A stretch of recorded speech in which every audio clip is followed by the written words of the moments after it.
Hi, all, and welcome to Treasure Vortex with Gypsy from YouTube Zero Discrimination, as well as GypsyDigs.com, and myself, Amanda Digger Degaz. So we are back. We are live. We are sorry for some of the pre-recorded episodes, and hope you still had fun listening to them. And yeah, so bring Gypsy right on. Gypsy, thank you so much for coming to Maine and road trip into New Hampshire with me. Well, I have to thank you because let me tell y'all, she chauffeured me. Um, she picked me up at the airport. She chauffeured me around. As you all listen, if you listened to last week's episode, you heard about us digging in Maine and heard about some of the cool bottles we found and stuff like that. But y'all, I can't say enough about my co-host because she rocks. She's the best. She, you know, anyway, I just can't say enough about Amanda because I just wouldn't have been able to do that trip, without her. So,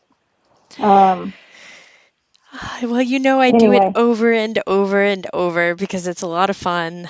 I know at times, like, I might seem like a stressed out space cadet, but no, all in all, I'm having fun. Sometimes it's, especially trying to plan for this trip, like, the weather was supposed to be really nice, and then it became that it was not going to be so nice.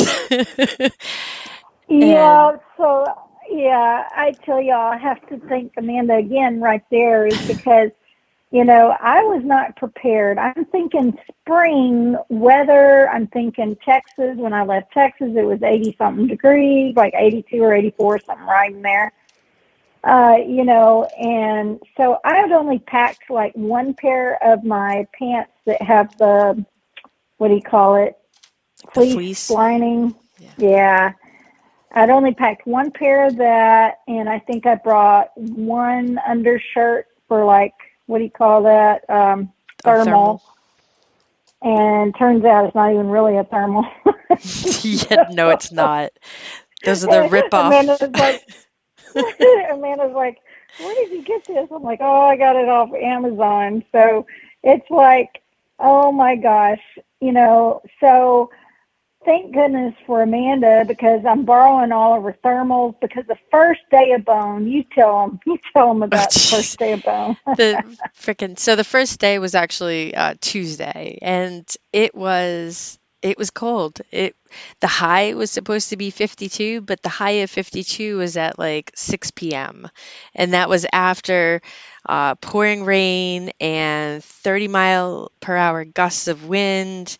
So it was weird though, because we all layered up and it was freezing and we were soaked, and then the rain stopped, and we're out in the fields, and all of a sudden you break a sweat, like, all right, maybe I put on too many layers, so you go to shed a layer, and all of a sudden it starts downpouring and gusting wind again. It seemed like every time you went to go shed a layer, like take the hat off or something, the weather turned in like an instant, and it was awful. It was awful.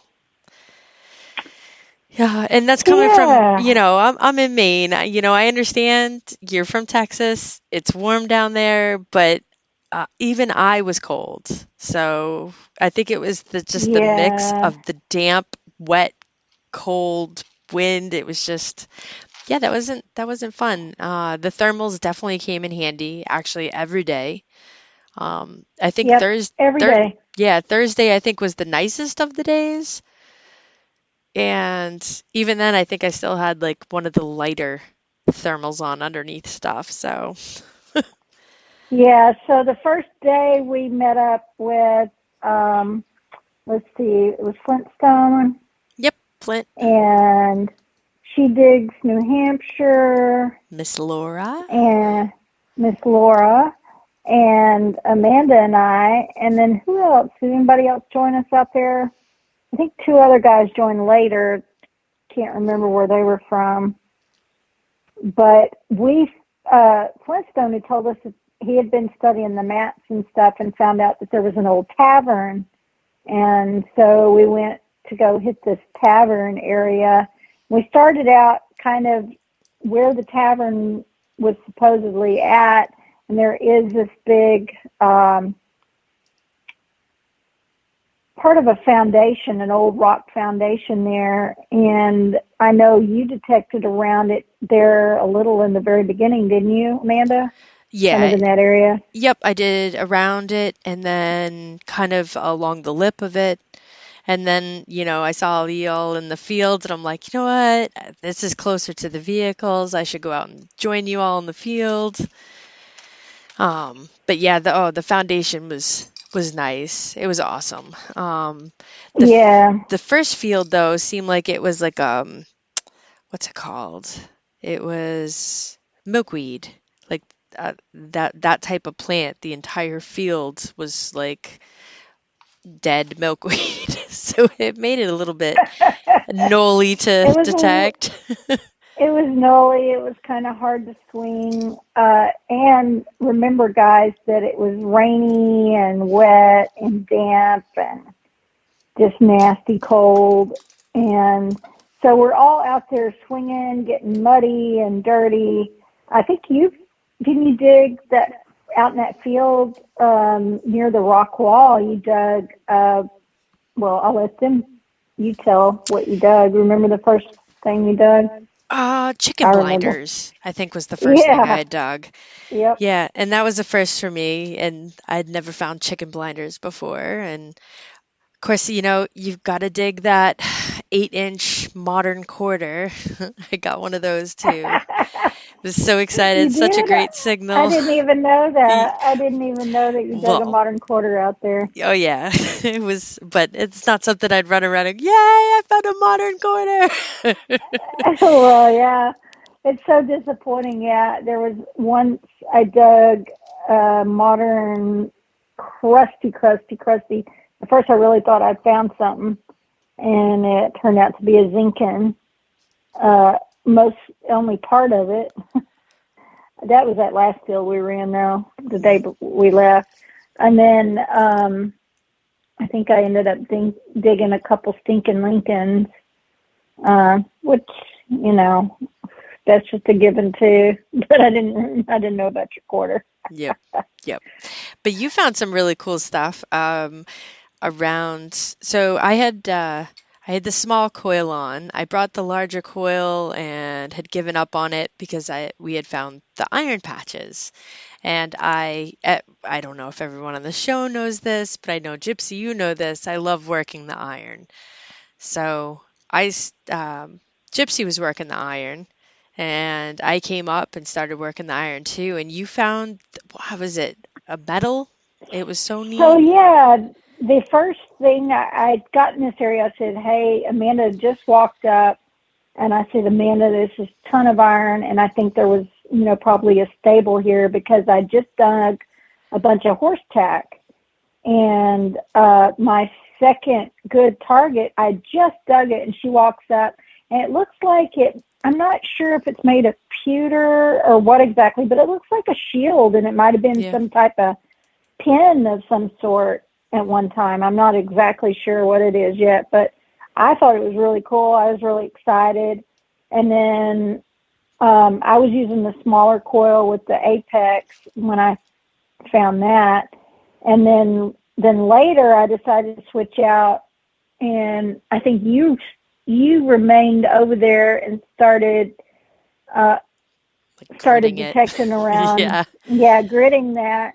And then I wandered off to the side edge, and I switched to the AT Max, and I ended up finding a crotal bell, Yeah. which isn't fully intact, but mostly intact. So I will take a mostly intact crotal bell because that was one of my bucket listers for the year. Never found one. So, yeah, I was super excited to find a crotal bell. It was a small one. I guess that's the smallest one, isn't it? Yes. Yep. The teeny tiny. It was But, gorgeous. Even though it was broken, it was still yeah, a gorgeous piece. it's so gorgeous. And I never checked. I just automatically assumed, it's still in my bag, so I'm going to have to go clean all my finds out. But I just got home today, so I haven't cleaned any of that stuff up. But I haven't checked to see if the little dinger is still in there. But I just automatically assumed when I dug it that it didn't have it in there anymore, just because it was missing part of that. But you never know. I'll find out. So thank you. Yeah, it was super exciting to dig that. And then I think I ended up going back over to the patch a little and digging some more iron with you. And you tell them about what you got over there. So I ended up with from the barn site, I think it was five brass D-buckles, a Rains guide, and then the cream of the crop, but it came, I think, way later too, but it was still the same day, was I got a padlock that I was really excited about. Padlock, yeah. Yeah, And then that padlock is really cool. Wait till y'all hear about it, it more looks, about it. yeah, it looks like there's where the clasp would click into the padlock to lock it. It looks like well, it doesn't look like it. There is a hole, and it almost looks like a bullet hole, like someone shot it to make it, unlock. So that was even more exciting when I started cleaning it up, and I'm like, what is this? I was like a perfect hole in it. And I'm like, that's weird. So. Yeah, that was exciting. We were both basically yelling back and forth that we were finding exciting things. So, and then, yeah, you had that next exciting thing that is obviously handmade. Yeah, but before we talk about that, so someone had a great question about working those iron spots. Now, I know that probably both you and I have kind of different methods, but let's talk about gritting those iron patches for a moment, because I think it's very important. There's so many different ways that you can work an iron patch, and some of us do have different techniques, but for me, I know that once I hit an iron patch, that's when I really, really slow down. And I still dig a lot of that iron, and I know you do too, because you wouldn't have dug that lock, without, Yep. digging that iron. So what I do is I take out as much of the larger iron targets that I can. On the apex, so what I was doing, I had that smaller coil with me, the 5x8, and I know you were using your smaller coil on your machine too. And so when I hit an iron patch, that's what I'll do, is I usually switch to a smaller coil, number one. That's the first thing. And then I'll start gritting one way, and once I've gritted back and forth one way, then I'll switch the opposite way and grid, like say you're gridding an area, let's just say it's horizontal, and then back and forth horizontal till you've covered the whole area, then do the same vertical, and then you can even go like let's say, what do you call those word puzzle thingies? Puzzle search, word search. Yeah, word search things, where you've got some that go diagonal, when you're kind of gridding for a word, when you're doing those word searches. It's kind of the way I work an iron patch.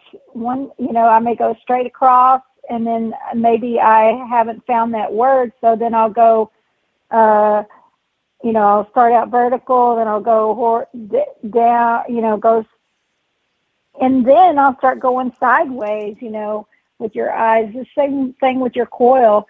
Work it from all angles, and you'll be surprised what you'll pop out if you stick to those iron patches. And then by taking out as much trash as you can, go back over that, you can put a larger coil on, and I don't know, I'm sure you do that too. Then you go back and you take a larger coil, go back over the area, and by taking out some of that trash and some of that iron, you can go penetrate, go deeper and get some of that good stuff that's way deeper. So that's what I do. You want to tell them kind of how you do it? Yeah, I do basically the same as well, but at the same time, I take my sensitivity and turn it all the way off, like all the way down. Um, That's good too. That way you're digging just more of the surface stuff to start out with, and you can go back and then increase the sensitivity when you go back over it the second time. yeah, absolutely. But I also found, if you're in those iron patches and you have the sensitivity too high, it's going to overload the machine as well. It's just because I don't technically It's too dig much. by, yep, and I don't technically dig by what the numbers are showing. I'm listening. So if you have the two Exactly. tone, if you have the grunts, it's depending on how many tones your machine is set to. But I'm trying to like, I'll do all the high pitch first, the higher, and go through all of that. And then what I'll do is I'll go back over and see if I can hear any of the second tone, the more mid tone. And like Gypsy said too, I do the gridding. So I'm going left and right, diagonal, um, willy-nilly. I like that way to go about it too.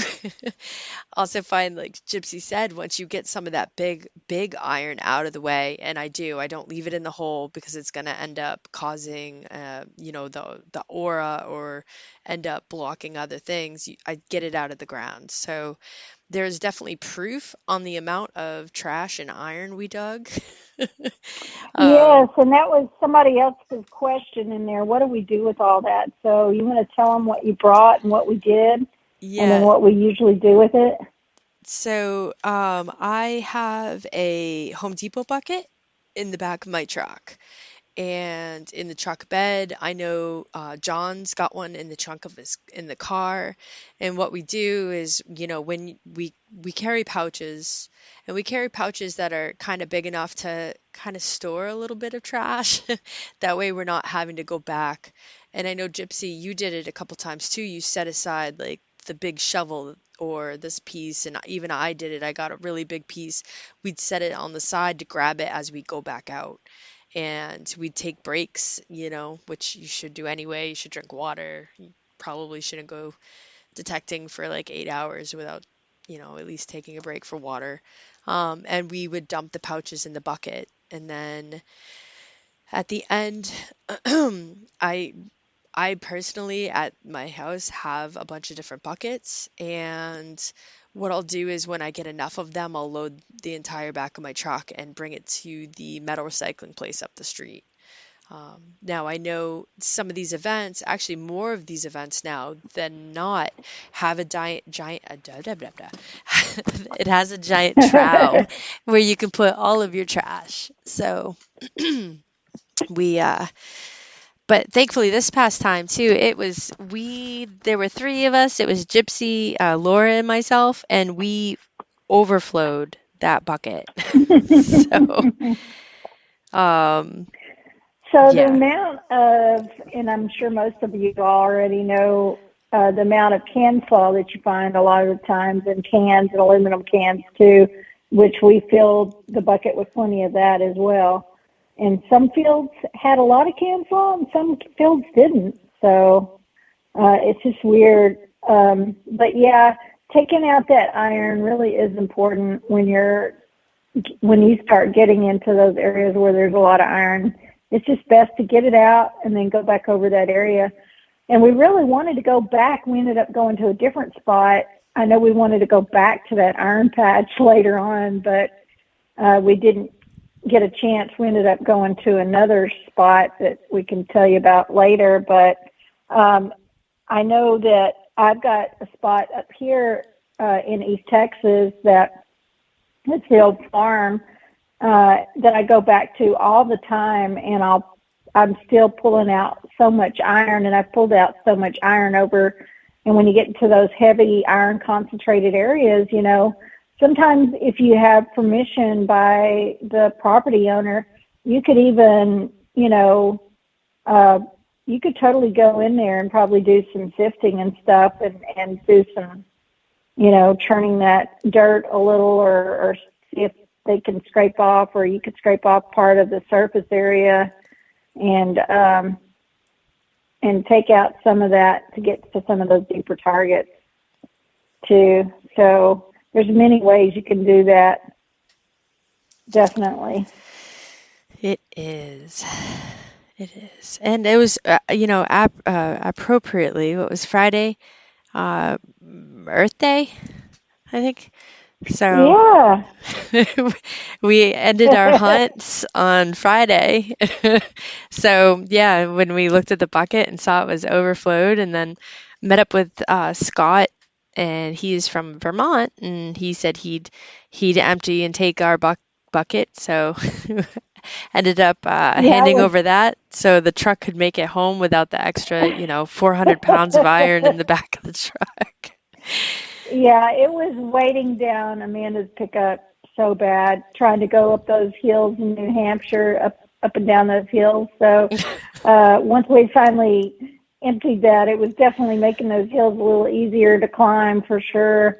But it was amazing that we dug that much. And not to mention, there was some of the stuff from that, just the day that, I hunted out in the other field where I found the Indian, all the amount of stuff I dug just in that short little trip out there, and I brought back and I dumped in that big thing that they had there, so that I didn't even put in our bucket. So you can imagine, and it's crazy that we even dug probably more than what was even in there, but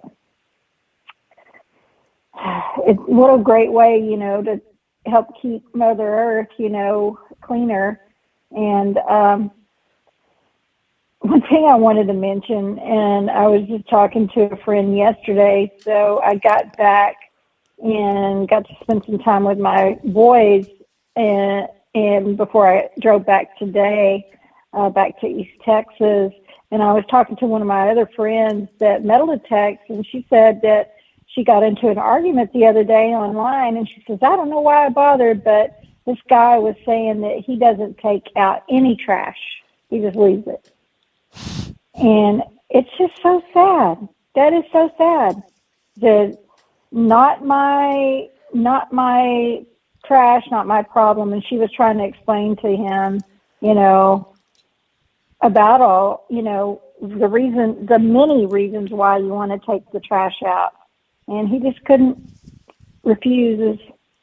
So I know that, I don't know if you did this time, but there was a lot of stuff that was left in the field. I would have, there would be a half dug plug or something, and I would go over it and dig something. And I'd be like, oh, okay, they just left this big can here, this metal or something, not taking out the trash.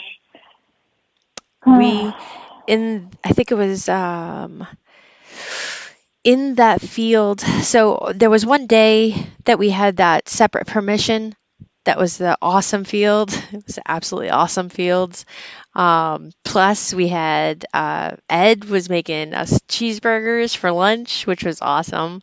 We got to hang out, gosh, but yes. we started, so that's the day I started counting how many holes that had, the plugs that had still had their trash in it. And I think I counted 23 that must have been Thursday. So 23 plugs had the trash still in it. Are you serious? Yep. That's crazy. And then Friday I lost count, was even more in that vegetable field that we were in.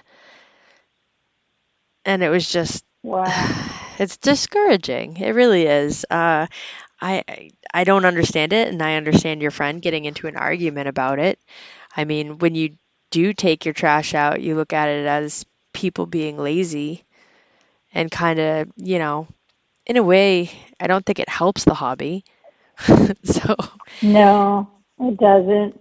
And, and when people see you doing this on private property, it's even that much better, because they're seeing, especially in these fields, like at these hunts, where it's private property and they've taken the to either lease this land for everybody to come on and metal detect, and they're either not filling their holes or they're leaving they're even digging it up and leaving it on top of the ground, or they're covering it back up after they've dug it and not taking the time to take it out. It's going to help, word gets around, these property owners will stop allowing people to come on, properties. They go, oh yeah, I'll lease that property out to so-and-so for a hunt. And they left all this, and they left all the trash laying around, and word gets out from one property owner to the next, and it could hurt people permission. So always be, it's the code of ethics for metal detecting. Maybe we need to do an episode on code of ethics again.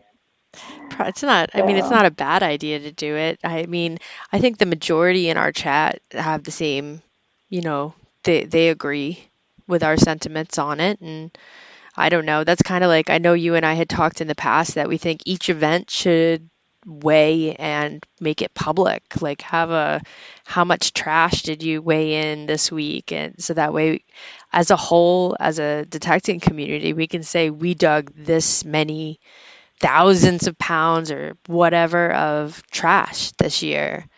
And it'd be awesome. And not to mention, if they cash it in, who gets an award for maybe the most cashed in and the most money made, something like that too.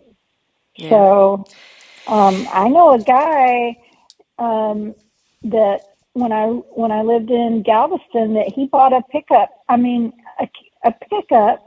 I know these days it would be harder to do that, but just in the amount of aluminum and brass and trash that he cashed in, he was able to buy a pickup with, just recycling, turning it all in. Yeah. Yep. I've turned mine in and gotten some, not the best of money, but still, it's still money. It still helps, and you're cleaning up. So it is what it is. I know that every event, they say it in the beginning, fill in your holes, yep. Pick up your trash. It gets reiterated a lot, but it is something that I do have to say I saw more so at this hunt than I have in the past. So it made me sad. Right.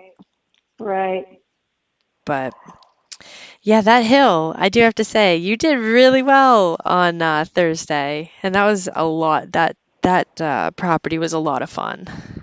That permission property wedding really rock. Was. Oh, we still didn't talk about that other find. Yeah, before we went over to the hill the next day on the new permission. Amanda mentioned earlier that. So I told y'all that I'd switched back to the AT Max for a while because it was real rainy that day, and I got the Crotal Bell with it, and then I ended up with a silver ring, yes. Which I was in shock. And upon close examination, and I haven't looked at it through a loop yet, so that's what I'll do when I get my, because I just got back home today, so I'm hoping to get in there with a loop and see, but it looks, I know Miguel from Garrett had looked at it, and, he was saying that he thought it might be made from a coin, that it looked handmade, so. Yeah, I thought so too. It looks hand soldered on the inside, and it definitely, screams silver or some quality metal. Right. So I'm really excited. I will definitely do a silver test on it. I've got the gold and silver test kit. If I can find it, because as you already know that I just recently moved, and so a lot of my stuff is packed up. But hopefully I'll get that relic room finished this week. I'm really hoping, fingers crossed, so I can start unpacking all my stuff and get my relic room ready.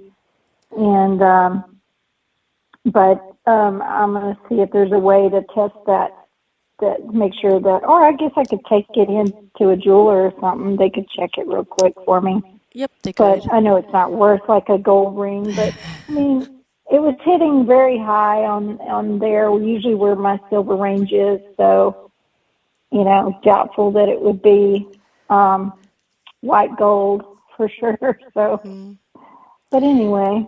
So we'll get back to that other field as Carrie says, Ed said lucky burger, lucky large cent. Lucky burger, lucky large.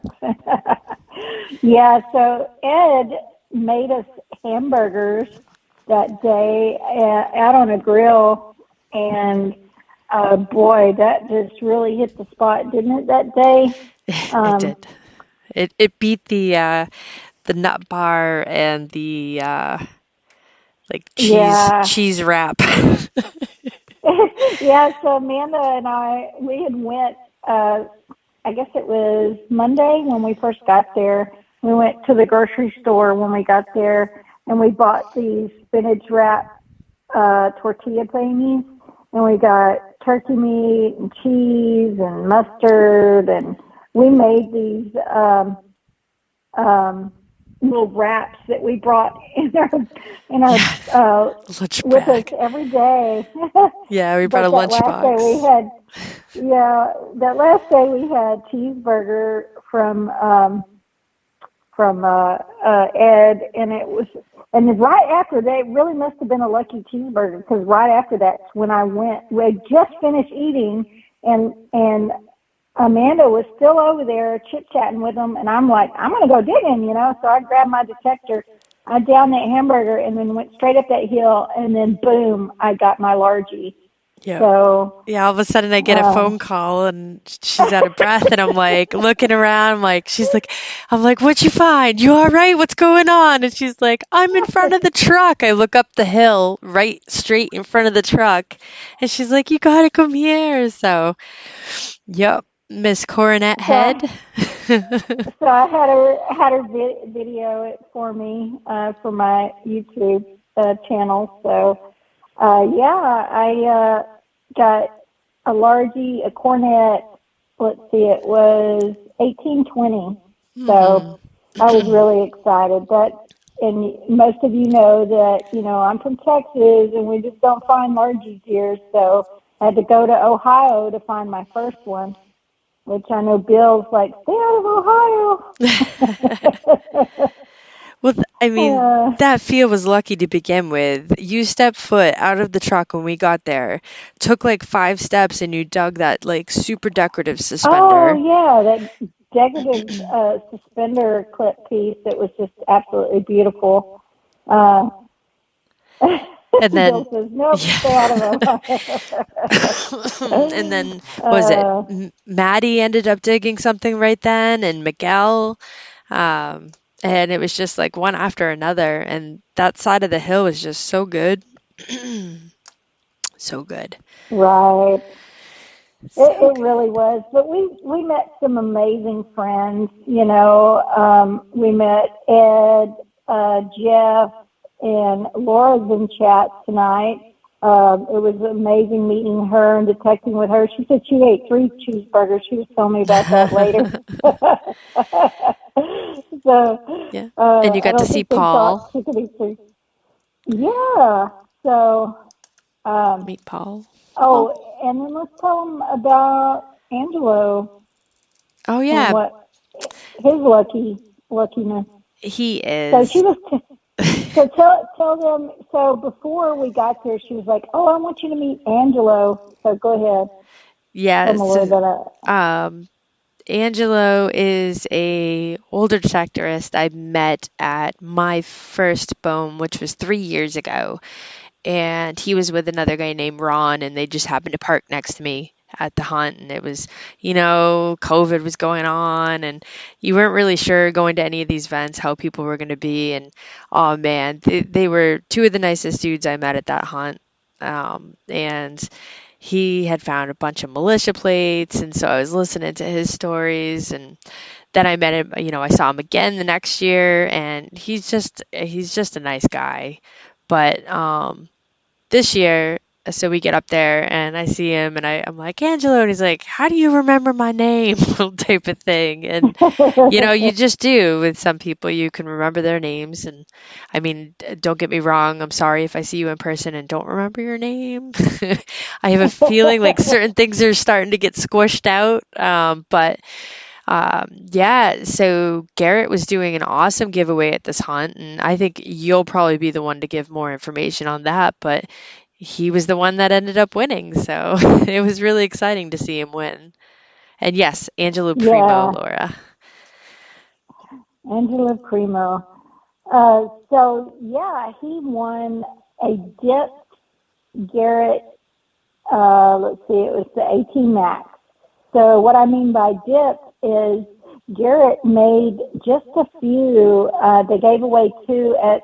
I think y'all might have heard us the other day when we were talking about when I went to Arkansas. Um, they gave away two dipped machines there that were dipped in camo, and it's a really neat process the way they do it. I got to see a recording of how they do that, and it was really cool. So Garrett is actually going to be releasing some with their own camo design very soon. I think some Apexes and 18 Maxes. I don't know about the Pro, but y'all be looking for those to come out very soon on the market, and along with some other stuff that I can't really talk about yet, but it's coming. Great things are coming. So, but yeah, Angelo got that, won that detector. So, and there were some other great giveaways. I know there was one donated by Mind Lab. I think two machines, wasn't it? I think it might have been, yeah, two machines and maybe even more on the weekend, but Laura, Laura would know in chat. I think an 800 I know was given away, and I want to say a 600. And I know some cash was given away too. I don't know exactly how much cash, but I know you were driving me back to the airport that day. I think that was given away. But yeah, some amazing stuff was given away at B.O.N.E, and yeah. yeah, and I know that, so we've seen, we met up with quite a few detectorists as well that have are donating towards the show. So we will have some awesome giveaways on that going forward. Not And you and tonight. I donated, yeah, you and I donated some stuff. Yeah, Let's yeah. see, what did we end up donating? Oh, and Laura said it was $1,000 given away. That is Oh, awesome. awesome. Very cool. I think, let's see, we gave away either 3 or 4 shirts. You did the silver coin, the 2 silver coins. I can't think of what they were. Yeah, so I donated. I think it was it the 1,700 flowing hair Yes, I think where the so. yeah. There were some silver coins, dollars that I bought off, I think off of Amazon, and Amanda had bought these really cool, which we have an amazing photo of Ed. With those, when we went to dinner one night, he took those things. Amanda had brought Oh, those little floating cases. Tell glass them where, displays. can you tell them where they can purchase those? Those are really neat for displaying finds and coins, etc. Relics, put that kind of stuff on display. But tell them where they could possibly purchase those at. So, I found them on Amazon. I'm sure they've got better quality ones elsewhere. But what they are is they're called a floating frame display holder. And let me get the link. And if you're in chat, you can see it. And they're really neat. You can put medallions in it. You can put so Copper Top on TikTok had donated a bunch of cut glass arrowheads for us to do as giveaways. So those are ones that I'll find the broken pieces of glass when we go out mudlarking, and then I ship him a big box and he naps them into arrowheads. So we did 2 displays of those as well to give. But these floating displays really are neat. Like they're really cool. It's a fun way to display your stuff.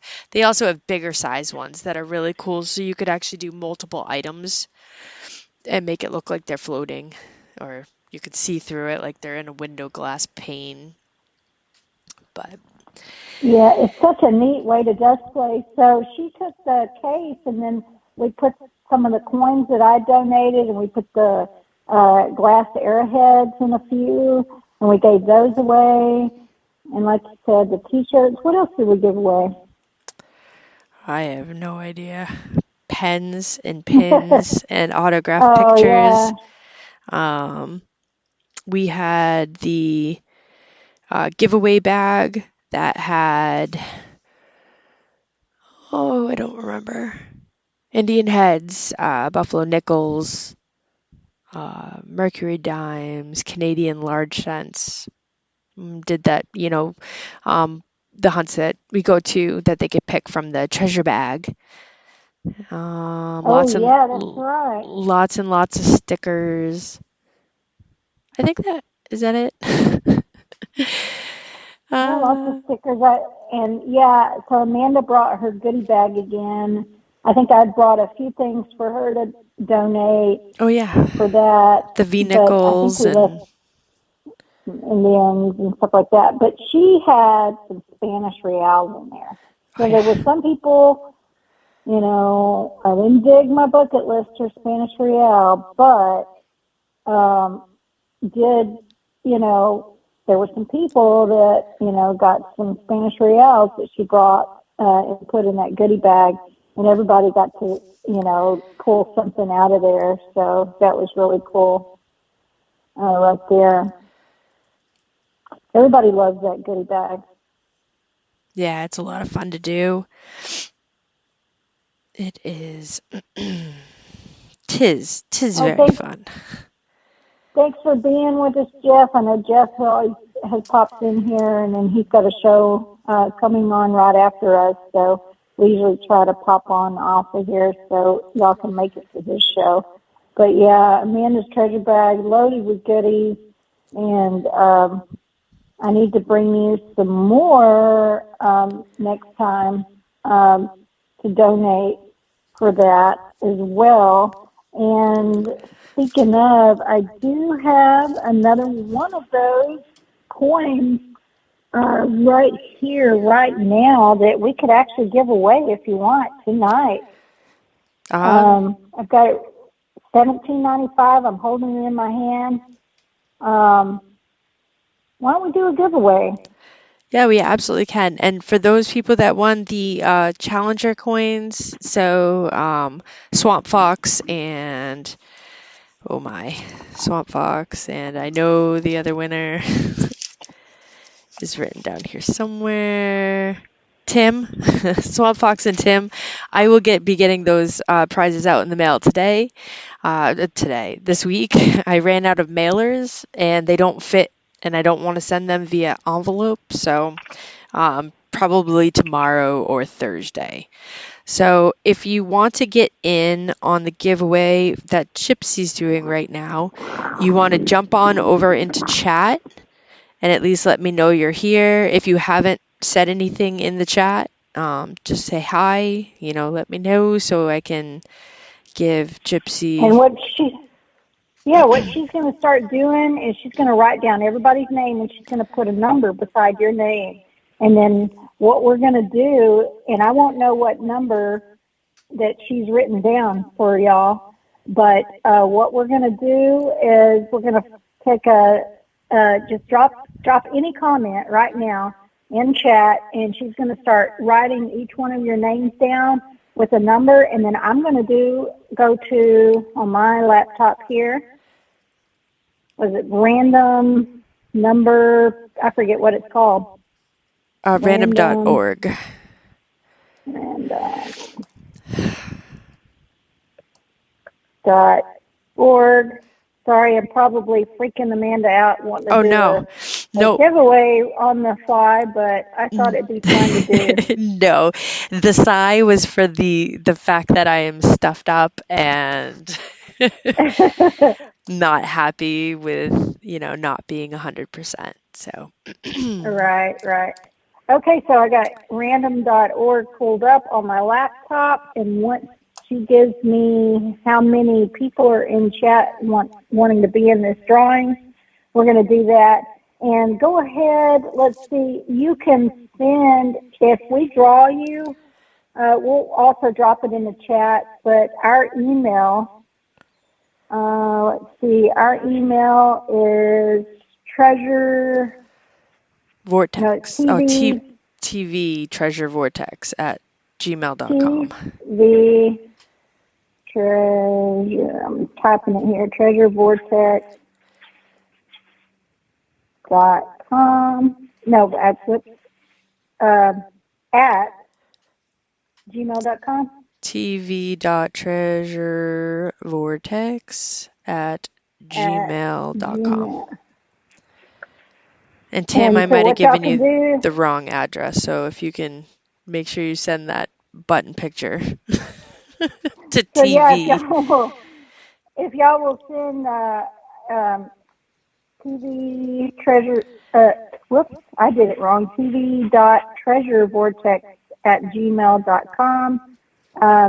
Whoever the winner is, send that address, and we can, your mailing address, and I'll get this coin and some stickers and stuff in the mail for you. I'll try to get it done tomorrow.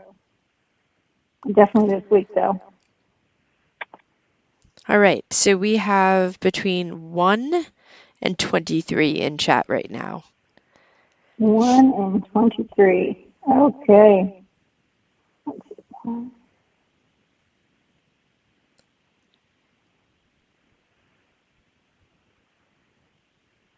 Okay, generate. All right, you ready? Yes. Number 2. It didn't go far. Digging Buddy. Digging Buddy, awesome. Well, Digging Buddy, you're the winner. If you will, just tv.treasurevortex at, gmail.com. Send us your mailing or shipping address, and I'll get this coin off to you. Congratulations. Congrats. Congrats, congrats. Oh, Lord. Congratulations.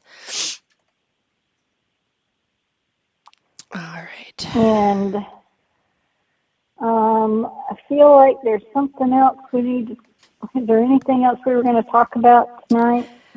Thank you to everyone that helped set up the stand.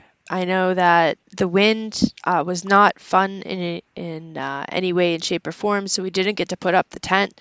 But I know Flint and a couple of the other guys there helped us secure the banner to the table, like a tablecloth.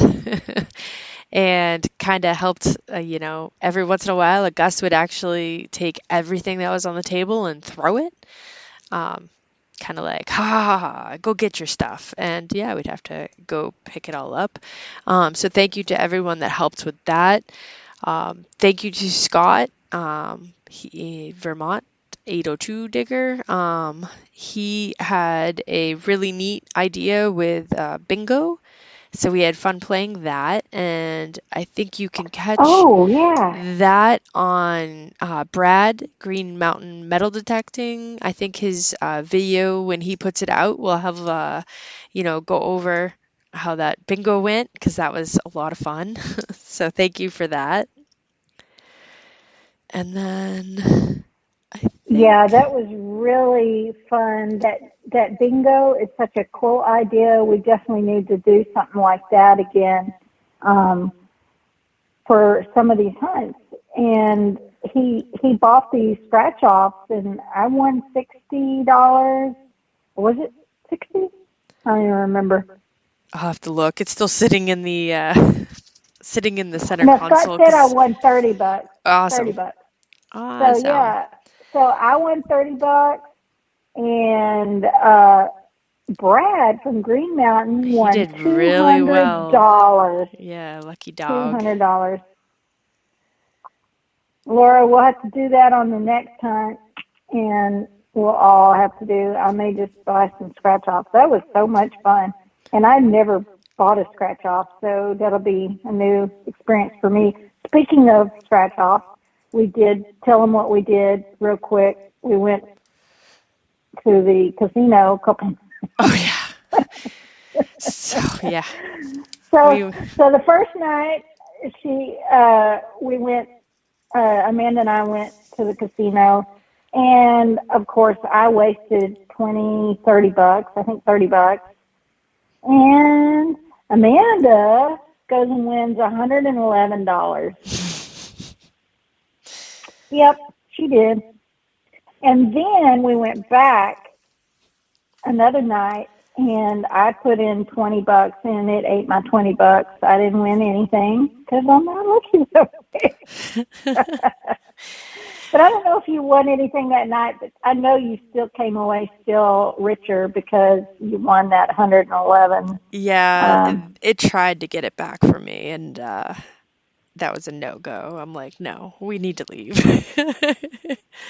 Yeah, Yeah, casino. Laura put it casino. in print in quotations because that's exactly it was not wasn't really a casino. Yeah, yeah, It was a yeah. good time out though. It was fun. It was fun doing dinner and getting to hang out. And it was awesome having you come up to Maine.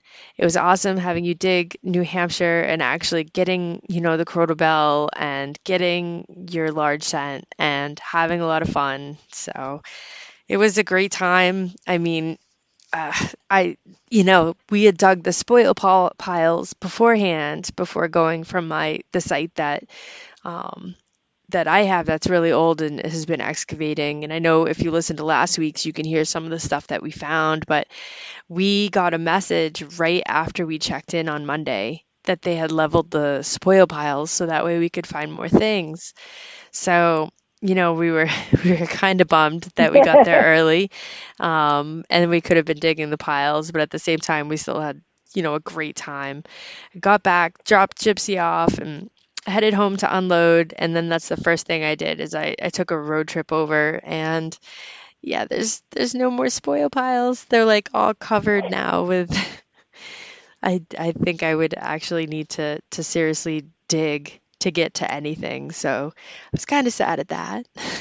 So we dug it at just the right time. Like you came up here at the perfect time because like we said in last week's episode, we got there maybe 5-10 minutes before the guy with the excavator was coming to knock the piles down and level out the ground and cover it, and we never would have found any of that without, you know, you getting there when you did. We would have missed it entirely. So, Yeah. Mike asked if I had any news on any of the TV show things I've been working on, and I actually do. And what I can say is that they finally pitched one of the shows that we've been working on to the History Channel. They liked it, and so maybe in about 3 weeks we will be filming a pilot. So that's still no contract yet, but it's one step in the right direction. So there'll be more on that soon. Really excited of what's happening with it, and it's going in a really cool direction because I may be able to work with my boys. So we'll see what happens with that. Actually heard from my manager today, and so we're working on setting up some calls today with this week with my two sons and see if we can't get them involved in that. So really excited about that. So we'll see what happens from there. And some other stuff going on. I'll be flying out to Utah, I think, on the 13th to film with the the crew for, it's called Uncharted Expedition. So really fun. I just received kind of the what we'll be looking for, what I'll be metal detecting and all that stuff. So that'll be fun experience. So I'll let y'all know more information on that. And I'm sure I'll be posting some stuff on social media about that. But that's coming up quick. Be filming in Utah. So Amanda and I might have to plan. I think that's filming though on the weekend. So, but it might put me flying back on Monday. So Amanda and I might have to do another pre-recorded podcast for that time period. So that'll be coming up in just a few weeks. So anyway, I guess that's all for this evening, and we appreciate every one of you being here with us tonight, talking about B.O.N.E and treasure hunting and metal detecting, and we've got some great guests coming up soon. So again, thanks for being with us, and anything else we need to mention real quick before we close it tonight, Amanda? Nope. Just Relic Roundup is on next if you want to go and check that out on their station. Well, station. It's kind of a station. Right. Y'all be sure and go support Jeff and him on Relics Radio. And you all have a wonderful night. We love each and every one of you. Thanks for supporting us. Good night, all. Good night, everyone.